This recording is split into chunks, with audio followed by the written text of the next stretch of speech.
सफल बने, समर्थ बने, पावन बने जीवन। मीठी मुरली सुन के पाए सुख सघन। आज का चिंतन, आज का चिंतन। ओम शांति। Good morning. जीवन को श्रेष्ठ बनाने वाले सर्वशक्तिवान शिव बाबा आज हम बच्चों को कह रहे हैं, श्रीमत पर अच्छी सर्विस करने वालों को ही राजाई की प्राइज मिलती है। तुम बच्चे अभी बाप के मददगार बने हो, इसीलिए तुम्हें बहुत बड़ी प्राइज मिलती है। साथ में बाबा आज हम बच्चों को पूछ रहे हैं, बाप की ज्ञान डांस किन बच्चों के सम्मुख बहुत अच्छी होती है।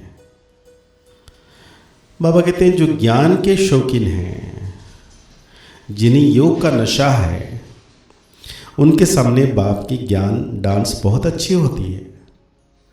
नंबर 1 स्टूडेंट है, परंतु यह वंडरफुल स्कूल है। कईयों में जरा भी ज्ञान नहीं है, सिर्फ भावना बैठी हुई है। उस भावना के आधार पर भी वर्ष के अधिकारी बन जाते हैं। बाबा कहते हैं, रूहानी बच्चों को रूहानी बाप समझाते हैं। इसी को कहा जाता है रूहानी ज्ञान व स्पिरिचुअल नॉलेज। स्पिरिचुअल नॉलेज सिर्फ एक बाप माँ में होती है और कोई भी मनुष्य मात्र में रूहानी नॉलेज होती नहीं। रूहानी नॉलेज देने वाला एक ही है, जिसको ज्ञान का सागर कहा जाता है। हर एक मनुष्य अपनी अपनी खूबी होती है ना। बरिस्टर है, डॉक्टर है। हर एक की ड्यूटी पार्ट अलग है। हर एक की आत्मा को अपना अपना पार्ट मिला हुआ है, और वो भी पार्ट कैसा है? अविनाशी पार्ट है। कितनी छोटी आत्मा है। बाबा कहते हैं, वंडर है ना। गाते भी हैं, चमकता है भ्रुकुटी के बीच में अजब सितारा। यह भी गाया जाता है, निराकार आत्मा का यह शरीर है तख्त है, बहुत छोटी सी बिंदी, और सब आत्माएं एक्टर्स हैं। एक जन्म के फीचर्स ना मिले दूसरे से, एक जन्म का पार्ट ना मिले दूसरे से। किसी को भी पता नहीं है कि हम पास्ट में क्या थे, फिर फ्यूचर में क्या होंगे। यह बाप ही संगम पर बैठ समझाते हैं। सुबह को तुम बच्चे याद की यात्रा में बैठते हो तो उजाई हुई आत्मा प्रज्वलित होती रहती है, क्योंकि आत्मा में बहुत जंक लगी हुई है। बाप सोनार का भी काम करते हैं। पतित आत्माएं जिनमें खाद पड़ती है, उनको प्योर बनाते हैं। खाद पड़ती तो है ना, चांदी, तांबा, लोहा आदि नाम भी ऐसे हैं।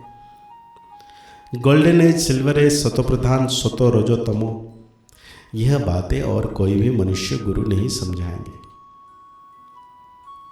एक सतगुरु ही समझाएंगे। सतगुरु का अकाल तख्त कहते हैं ना, उस सतगुरु को भी तख्त चाहिए ना। जैसे तुम आत्माओं को अपना अपना तख्त है, उनको भी तख्त लेना पड़ता है। कहते हैं, मैं कौन सा तख्त लेता हूं? ये दुनिया में कोई को पता नहीं है। वो नेति नेति कहते आए हैं, हम नहीं जानते हैं। तुम बच्चे भी समझते हो, पहले हम कुछ भी नहीं जानते थे। बाप कहते हैं, पहले आत्मा पतित बनी है, तब शरीर भी पतित बना है। सोने में ही खाद पड़ती है, तो फिर जेवर भी ऐसा बनता है। परंतु वो सब है भक्ति मार्ग में। बाप समझाते हैं, हर एक आत्मा विराजमान है।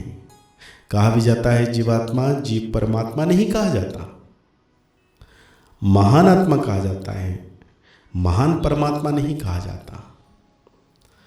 आत्मा ही भिन्न भिन्न शरीर लेते पाठ बजाती है। तो योग है बिल्कुल साइलेंस। यह फिर एक ज्ञान डांस। बाप की ज्ञान डांस भी उन्हों के आगे होगी जो शौकीन होंगे। बाप जानते हैं किस में कितना ज्ञान है, कितना उनमें योग की नशा है। टीचर तो जानते होंगे ना, बाप भी जानते हैं कौन कौन अच्छे गुणवान बच्चे हैं। अच्छे अच्छे बच्चों का ही जहां तहां बुलावा होता है। बच्चों में भी नंबरवार है, प्रजा भी नंबरवार पुरुषार्थ अनुसार बनती है। ये स्कूल अथवा पाठशाला है।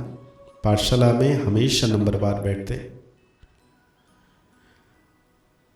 समझ सकते हैं फलाना होशियार है, ये मीडियम है। यहाँ तो बेहद का क्लास है, इसमें किसी को नंबरवार बिठा नहीं सकते। बाबा जानते हैं हमारे सामने यह जो बैठे हुए हैं इनमें कुछ भी ज्ञान नहीं है, सिर्फ भावना है। बाकी तो ना ज्ञान है ना याद है, इतना निश्चय है यह बाबा है। इनसे हमको वर्षा लेना है। वर्षा तो सबको मिलना है, परंतु राजाई में तो नंबरवार पद है। जो बहुत अच्छी सर्विस करते हैं उनको तो बहुत अच्छी चीज प्राइज मिलती है। यहां सभी को प्राइज देते रहते हैं। जो राय देते हैं, माथा मारते हैं, उनको प्राइज मिल जाती है। अभी तुम जानते हो विश्व में सच्ची शांति कैसे हो। बाप ने कहा है उनसे पूछो तो सही कि विश्व में शांति कब थी। कभी सुनी व देखी है किस प्रकार की शांति मांगते हैं। तुम प्रश्न पूछ सकते हो क्योंकि तुम जानते हो जब प्रश्न पूछे और खुद ना जानता हो तो क्या कहेंगे। तुम आंखों द्वारा भी पूछो कि किस प्रकार की शांति मांगते हो। शांति धाम में तो है जहां हम सब आत्माएं रहती हैं। बाप कहते हैं मैं एक शांति धाम को याद करो, मुझे और शांति धाम को याद करो। दूसरा दुख धाम को भूल जाओ और सुख धाम को याद करो। तुम बच्चे जानते हो हम डबल सिरताज बनते हैं। हम देवता थे, अब फिर मनुष्य बने हैं। देवताओं को देवता कहा जाता है, मनुष्य नहीं, क्योंकि देवी गुण वाले हैं ना। जिनमें अवगुण है वो कहते हैं मुझ निर्गुण हार में कोई गुण नहीं। शास्त्र में जो बात सुनी है वो सिर्फ गाते रहते हैं। अच्युतम कैशवम जैसे तोते को सिखलाया जाता है। कहते हैं बाबा आकर हम सब को पावन बनाओ। ब्रह्मलोक को वास्तव में दुनिया नहीं कहेंगे, वहां तुम आत्माएं रहती हैं। वास्तव में पाठ बजाने की दुनिया यही है, वो है शांति धाम। बाप समझाते हैं मैं बैठ तुम बच्चों को अपना परिचय देता हूं। मैं आता ही हूं उसमें जो अपने जन्मों को नहीं जानते, यह भी अभी सुनते हैं। बाबा कहते हैं तुम हो राजयोगी, राज ऋषि हो, इसीलिए तुम पवित्र बनते हो। परंतु यह है पुरुषोत्तम संगम युग, मास या वर्ष नहीं। बाप कहते हैं मैं कल्प कल्प पुरुषोत्तम संगम युगे युगे आता हूं। बाप रोज रोज समझाते रहते हैं, फिर भी कहते हैं एक बात कभी नहीं भूलना, पावन बनना है तो मुझे याद करो। अपने को आत्मा समझो, देह के सभी धर्म त्याग करो। अब तुमको वापस जाना है। मैं आया हूं तुम्हारी आत्मा को साफ करने, मना पवित्र बनाने, जिससे फिर शरीर भी पवित्र मिलेगा। यहां तो विकार से पैदा होते हैं। आत्मा जब संपूर्ण पवित्र बनती है तब तुम पुरानी जूती को छोड़ते हो, फिर नहीं मिलेगी। तुम्हारा गायन है वंदे मातरम। तुम धरती को भी पवित्र बनाती हो, तुम माताएं स्वर्ग का द्वार खोलती हो, परंतु यह कोई नहीं जानता। तो आज बाबा धारणा में हम बच्चों को कह रहे हैं आत्मा रूपी ज्योति को प्रज्वलित करने के लिए सवेरे सवेरे याद की यात्रा में बैठना है। याद से ही जंक निकलेगी। आत्मा में जो खाद पड़ी है वो याद से निकल सच्चा सोना बनाना है। बाप से उच्च पद की प्राइज लेने के लिए भावना के साथ साथ ज्ञानवान और गुणवान भी बनना है। सर्विस करके दिखाना है। तो आज बाबा हम बच्चों को वरदान दे रहे हैं, चलन और चेहरे से पवित्रता के श्रृंगार की झलक दिखाने वाले श्रृंगारी मूर्त भव।